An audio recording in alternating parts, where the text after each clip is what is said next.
I'm Jeff Palmer, born in Indio, and then came to East Street. My parents lived on East Street, 803 East Street. The house is still there.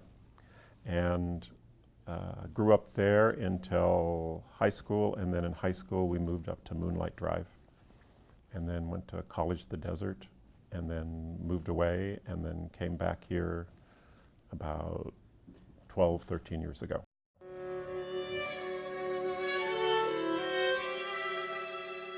Grandview was just a dirt road, and so our gate and the Samuelsons who lived here were just kitty-cornered. We had a chain link fence because of the dogs, and so it was just a normal thing to go back and forth. And so my parents got to know the Samuelsons, and my mom had kind of a little. It was very cute. He was a big flirt. Val was a very large flirt, and so he flirted with my mom. And my mom was, you could tell she enjoyed it, but couldn't do anything about it, you know. But it was very, even as a high school kid, it was very fun to see her blush, and, you know.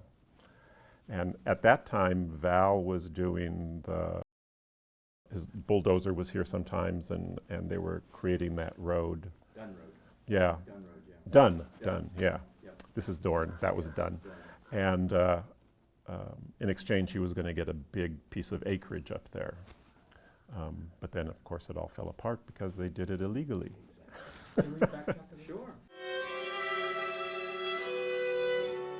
My image of Val Samuelson as a kid was, he was the first artist I ever knew, and he was an artist. He was pretty out there, and always was doing alternative things like alternative foods, alternative herbs, things like that. He worked outside in his little shack, did his paintings, and then they'd take off during the summer, and when I knew them, they'd go to Mexico and spend the summer in Mexico and then come back again. Miriam was the ultimate artist's wife. She was very severe, black hair, always worn in a bun, dressed in like white shirts and pants, and so they were, you know, they were not the normal Cathedral City people, but they were incredibly friendly. They'd come over to our house and we'd go over to their house all the time, and I always loved his paintings, and my parents bought one for their living room, and then I saved up and bought a little one for my mom and dad's anniversary. And I remember coming over here and saying that to them, and I'm sure, you know, they charged me a tenth of what it was worth, you know. But going through the paintings and having Val explain all the paintings and stuff was just wonderful, just magical. So we lived on East Street, and back then it was mostly vacant lots, and Agnes lived on F Street. Did she live on F Street? So anyway, she was a neighbor, and she was just nothing special. And then right on the corner of E and Van Fleet lived the Sussmans, and they were exotic because they fenced their entire lot in so you couldn't see, but inside it was totally desert, and they were world-class marionettes, and so their whole home had these. I remember the horse and the ballet dancer, and they would play them for us, you know, and then my sister and I made marionettes with them one time, and they were good friends with Agnes, and my mom was a seamstress. That's how she made extra money, and so she was the seamstress to everybody that needed a hem put up or a zipper put in or something like that. And so she would do seamstress work for Agnes Pelton, and then Agnes gave us 2 paintings, which unfortunately I have no idea where they are because it was just it's just an old lady's paintings, and when we moved, they were just another painting, and, you know, it was nothing special, you know. And it was just another desert painting, and at that time, there were, you know, there were some wonderful desert painters around here.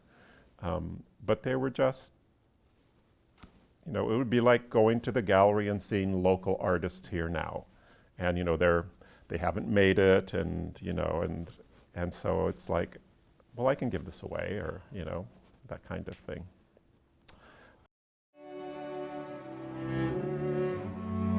I don't know, that was two different kind of stages in my life. Like, that was the E Street stage, you know, and then when we moved up here, I don't remember her after moving up here, yeah.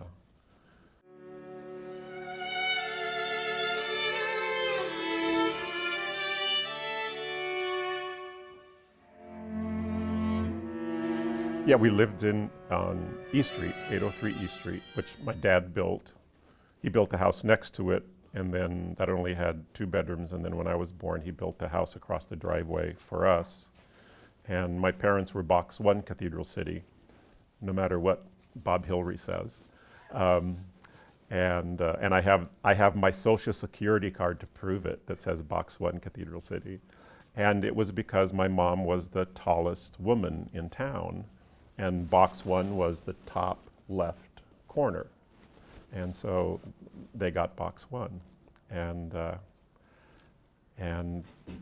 they ran a little in the little market, which was a barracks building. There were several barracks buildings, and then there was a Chevron gas station, and that had the post office in the back of it. And the one barracks building was the supermarket, the market, and it had a little fountain, and my parents ran the fountain, and my mom would bake pies, and my dad would do sandwiches and stuff like that. And then my aunt on the corner of Van Fleet and the highway owned a little motor court, which was just little cabins with a little carport next to them. And she was she was one of the lesbian contingent in the Cove, which there seemed to, more I find out, the more it seemed to be you know, like Palm Springs was the gay town. I mean, it's the gay town now. Well, back then, for some reason, it kind of attracted lesbians. And my aunt, who was always very different, and at one point we were having dinner at her place, and she then had 5 acres out on Bob Hope Drive in a date orchard. And we were passing by going to the bathroom, and she sat me down on the couch, and she said, you know, Jeff, you and I are a lot alike, and you'll understand that when you grow up. And she was a career waitress, and then in the summer, she and her friend would get in her friend's camper and travel across country.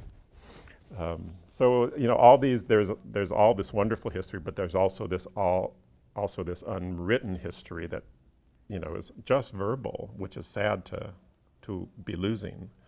And that was one of them, you know.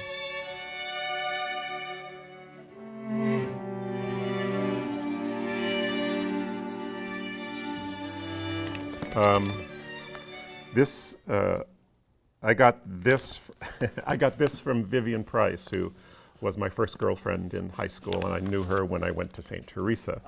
And she lived on the corner of Palo Verde and San Jacinto, and she still owns the house, and she was cleaning out the drawers, and she asked me if I wanted this.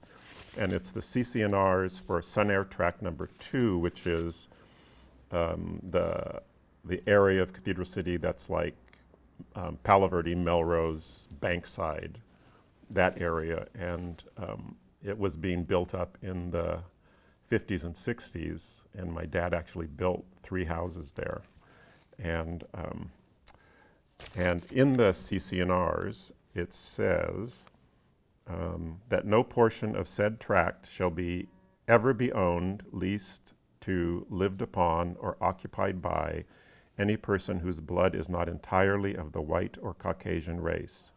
It being agreed for the purpose of this paragraph that no Japanese, Mexican, Hindu, or any person of the Ethiopian, Indian, or Mongolian races shall be deemed a Caucasian, provided that if persons not of the Caucasian race be kept thereon by such Caucasian occupant strictly in the capacity of servants or employees of the occupant, such circumstances shall not constitute a violation of this condition.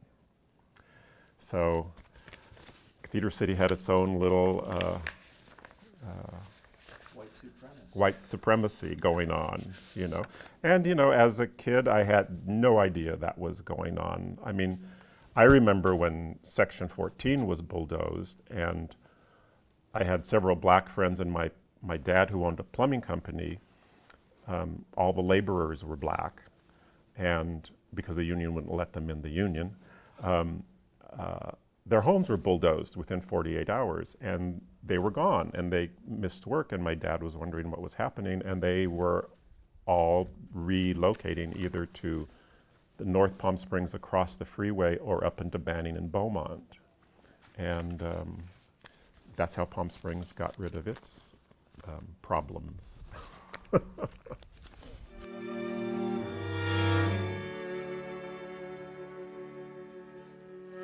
Like, it happened probably about 27 years ago. It was a little bit before I met Joe.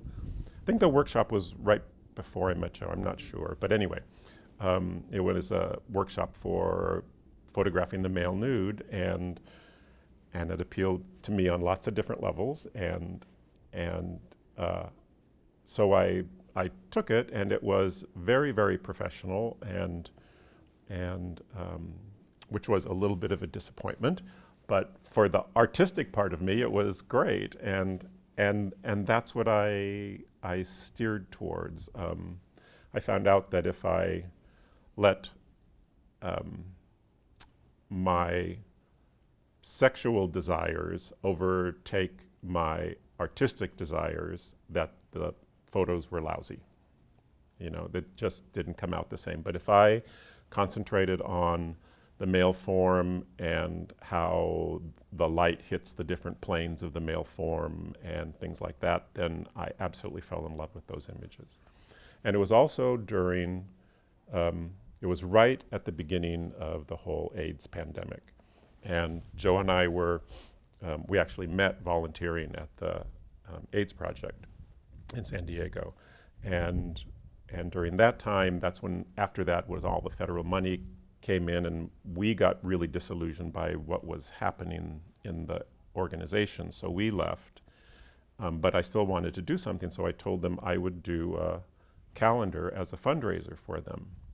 And this is like before the internet and all that kind of stuff. So male images were still, you know, if you were a closeted gay man, you would go into a bookstore and look at Playgirl and maybe put it in the back of your pants and walk out with it because you were too afraid to do anything. So I said, let's do a male nude calendar, and at that point it was completely above the waist. And so we did it, we had it printed, we gave it to the AIDS organization, the San Diego AIDS Project, and the woman who was the head of it said, we can't do this, it would alienate our base. And I said, your base is gay men. And so she refused, and so we did it for the AIDS Assistance Fund, which was direct care kind of stuff. And then the Advocate picked it up, and then it became national. And so we started doing the AIDS benefit calendar. And in the 11 years that we did that, we raised $500,000 for people with AIDS to direct care organizations. We didn't want to give to the big organizations anymore. So we did that for 11 years, and it consumed us. And finally, by that time, the whole pandemic had kind of gotten under control, and we were spending 8 months of our lives doing the calendar. And so that ended, and then I just started doing it as fine art photography. And during that time, during the calendar time, both Joe's and my purpose was to do lots of couples photos because people were so sex phobic in those days. And it was lots of men loving men, not men having sex with men, but men being very intimate and caring and gentle with men. And probably a third to half of all the pictures in those kind of calendars were male couples. And then for the past 10, 15 years, it's just been just doing fine art male nudes, and then we do a calendar every year still.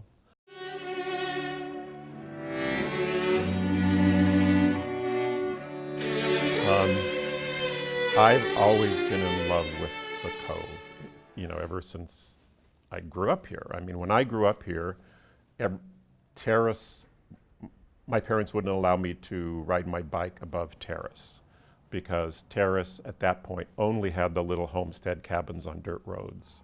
And so it was wild, and there were snakes and there were coyotes and all that kind of stuff.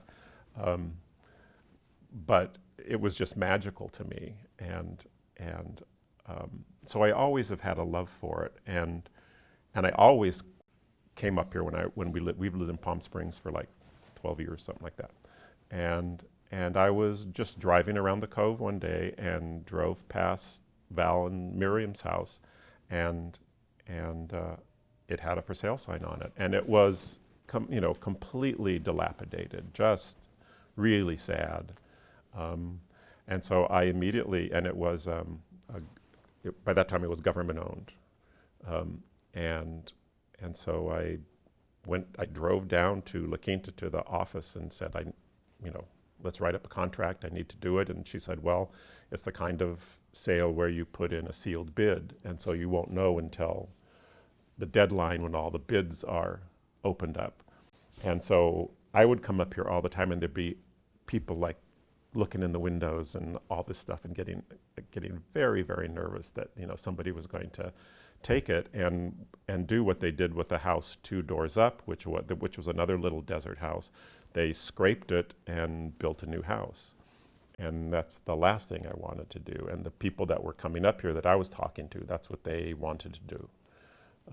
And so the bid was opened, and we won, and then we started. And we've changed the house, but the bones and the floor plan are exactly the same. And I think we've kept it rustic, which is, I think Val would really love the house. I think Val and Miriam would really love the house. It's still in the spirit of what they have, and the lot some of it had like new plumbing and sewer and stuff had to happen, and so it got flattened. But now we're completely roughing it up again and putting in nothing but native plants, so it'll stay completely desert. So it's I grew up in a desert that looked like this. I grew up on East Street with lots of vacant lots that were native desert. And my mom would let me climb the hills when I was like 8 years old. And that's the desert that I fell in love with, and the grass and non-native trees and all that kind of stuff just holds no desire for me. So when I saw Val's house, which was pure desert still, and a cool little house. The good thing about it was that we had flipped houses for 20 years. So we could see, yeah, it is a little old house that needs lots of love, but it could so be saved. It didn't have to be bulldozed.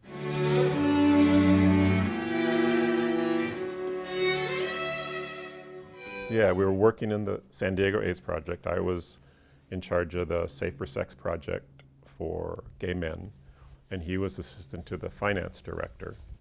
And none of the people at the phone bank showed up, none of the volunteers, so I was down answering the phones, and I saw this pair of running shorts and legs run up the stairs, and I went to my office mate and said, who is that guy that just ran up the stairs? And her name was Twyla, and she said, oh, that's Joe Pascal. He helps the finance director. And Joe afterwards went to Twyla and said, who's the guy down there answering the phones? And she said, oh, it's Jeff Palmer. He's with the Safer Sex Project. And so I got up the nerve. My first lover had died 2 years before that. So this was like the first venture out, you know. And I went up to Joe and said, you know, would you like to go out and like for dinner and a movie? And he said, no, I can't. I have other plans. And of course, it was like crushed, you know. But he did, and he had other plans. But what I didn't know is he had made a date with this man he had been enraptured by for the last year, and finally had a date with him, and he canceled the date and said, I just met the man I'm going to spend the rest of my life with. And so then the second date happened, and I cooked him dinner, and we saw Moonstruck, and of course, Kismet. So we've been together for 27 years. So.